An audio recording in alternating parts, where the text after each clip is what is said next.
The Telegram CEO and founder, he's a Russian guy. He's been arrested in France, and I thought this was an interesting article.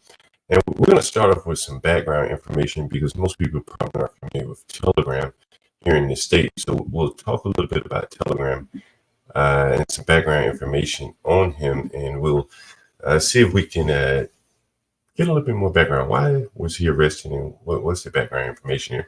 And there's some things about Brazil and Spain that I didn't even know or wasn't aware of as it relates to Telegram. So let's take a look. And the first thing I want to show you is an interview that the CEO, I think his name is, what is his name? Durov. Pavel Durov. He's a Russian citizen. I think he has dual citizenship somewhere else as well. Here's an interview he did with Tucker Carlson a while back. Let me see if I can maximize this. And I'm going to play this here. But you know, there's this second part, which is probably more important there in the US. We get too much attention from the FBI, security agencies, wherever we came to the US. So to give you an example, last time I was in the US, I brought an engineer that was working for Telegram, and there was an attempt to secretly hire my engineer behind my back by cybersecurity officers, agents, wherever they call the US government to hire your engineer. That's my understanding. That's what he told me. To write code for them or to break into Telegram? They were curious to learn which open source libraries are integrated to the Telegram's app, on the client side, and they were trying to persuade him to use certain open source tools that he would then integrate into Telegram's code that, in my understanding, would serve as backdoors. Would allow the US government to spy on people who use Telegram. The US government, or maybe any other government, because a backdoor is a backdoor, regardless of who's using it. That's right. That was an interesting interview with Pavel, and that was before he was arrested. So let's take a look at the arrest information here. Let me share my screen.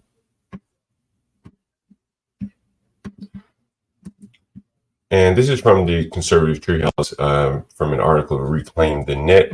Pavel Durov was just arrested by the French government for refusing to compromise on the user privacy of his app. Pavel Durov, the founder and CEO of Telegram, was arrested this Saturday evening, according to French media. The incident occurred in the airport just as he was leaving the airplane, accompanied by a bodyguard and a woman.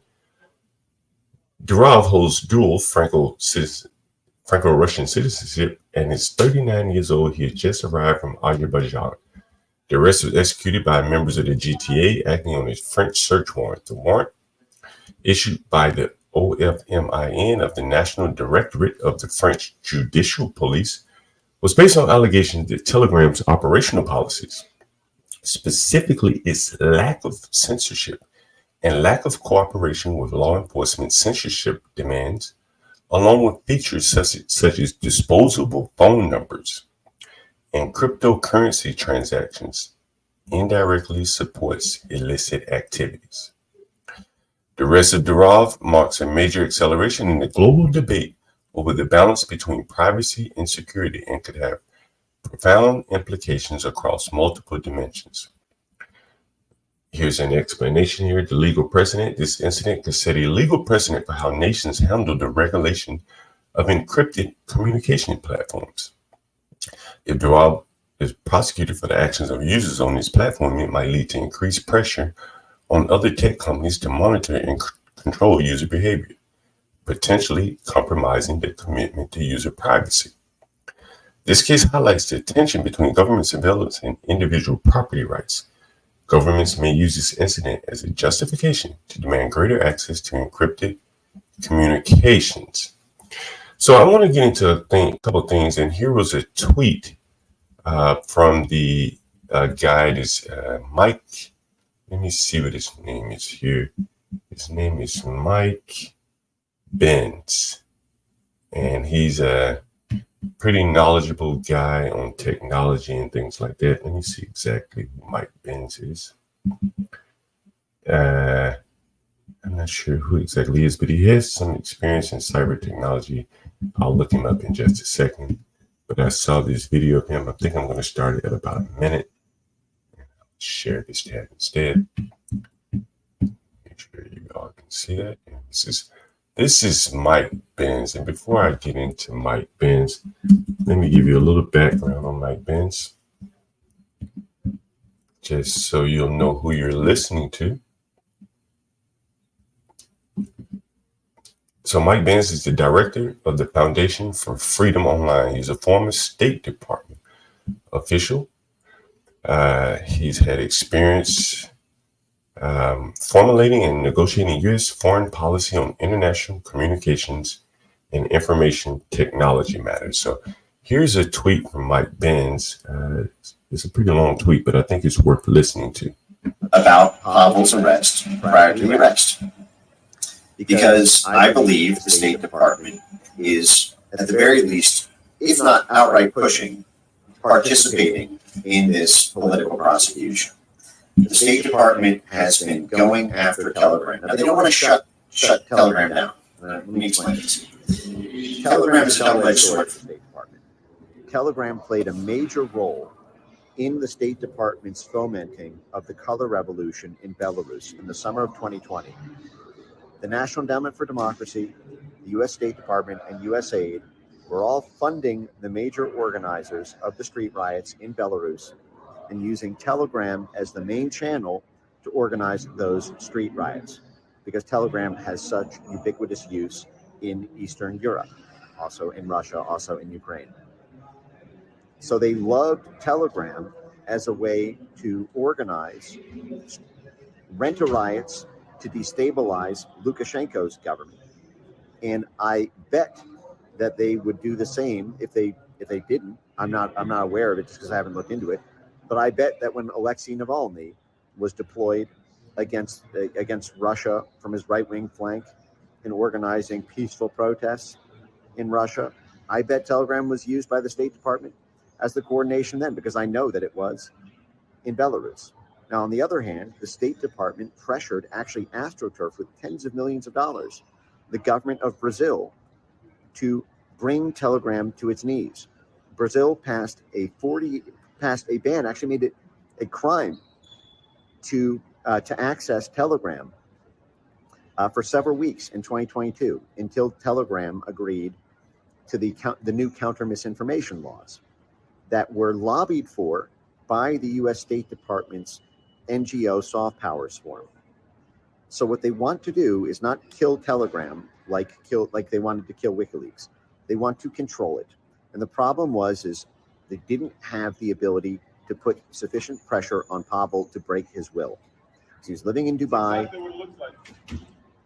and now they have leverage. And I believe that's the purpose of this prosecution, not to establish a legal precedent that it is, that every encrypted account, every encrypted chat app, its founder is personally responsible for all illegal conversations or transactions on the platform, but rather to force Telegram to become WhatsApp.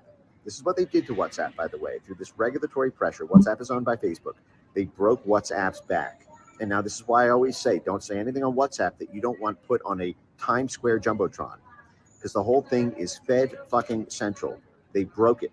And I watched that happen, by the way. The Atlanta Council played a huge role in that, with 7 CIA directors on its board and annual funding from the Pentagon, the State Department, and CIA cutouts like the NED. Sorry, I'm just in the airport, so I'm looking around. They didn't want to shut down WhatsApp. WhatsApp is used by everybody in Latin America and South America and half in India. They want to control it, to be able to have their own personnel in place to install and oversee the policies in every country on Earth in order to shape the political outcomes from the inside of every country on Earth to determine their elections. This is what they did to WhatsApp and Telegram in Brazil. And when I say they, I don't mean the government of Brazil. I mean the U.S. State Department, the U.S. Embassy, the U.S.-funded institutions like the Atlanta Council, the Wilson Center, there's a million of them, the National Democratic Institute, the International Republican Institute, the NED. Thousands of these, at least hundreds that I've documented, were all capacity built. And then, there's a whole government program, SEPs, which you're going to be learning a lot more about in the months ahead. The $150 annual budget, and $40 million of it was in Brazil to lobby for these censorship laws. I believe that they thought that they needed leverage against Telegram to finally be able to bring it under their control. And remember, this is very important in the State Department and the Pentagon's view for winning the war against Russia via Ukraine, because all the Russians use Telegram chats. The ability to have a backdoor. So he's speaking about the back door, and that Pavel Durov, the CEO of Telegram, also mentioned that the United States tried to hire his engineers. And some of the stuff may have been over your head in terms of client side and open source tools, but basically what the United States wanted Pavel to do was wanted his engineer to do was to install some code that was vulnerable to that will allow a backdoor to any government, but particularly in this case, the United States, to access Telegram servers. I've long suspected, I don't even suspect, I know it, that WhatsApp and Facebook and all those companies have been long captured by the government, and that's why they're so effective citizenship. That's why YouTube, the application we're on here, is effectively able to really censor people because the government more or less controls these companies. So let's take a look. I did not know Telegram was banned in Japan. I'm sorry, Brazil. And what you're going to find is it wasn't just Brazil. So let's take a look here. Telegram. Let's see where I find it here. So you notice here that the guy mentioned that Telegram was banned in Brazil, and that is correct. You'll see some headlines here where it says judge bans Telegram app also in Spain, which is interesting, but you'll see that Brazilian judge bans Telegram app amid school attacks inquiry. Brazil judge orders temporary suspension of Telegram. Let's take a look at this article and see what the official justification is for banning Telegram. A federal judge in Brazil on Wednesday ordered a temporary suspension of messaging app Telegram, citing the social media platform's alleged failure to provide all information federal police requested on neo-Nazi chat groups. The move is regarded as part of the country's push against a rise in school violence. You know, a thought just came to my mind here, and before I finish this stream, is that if you look at all of the headlines about Telegram, they're facing a strong media propaganda push. They're linking it with crypto crimes and things like that. Clearly, they're linking it with school shootings. But there's one other shooting that I thought was familiar, and that was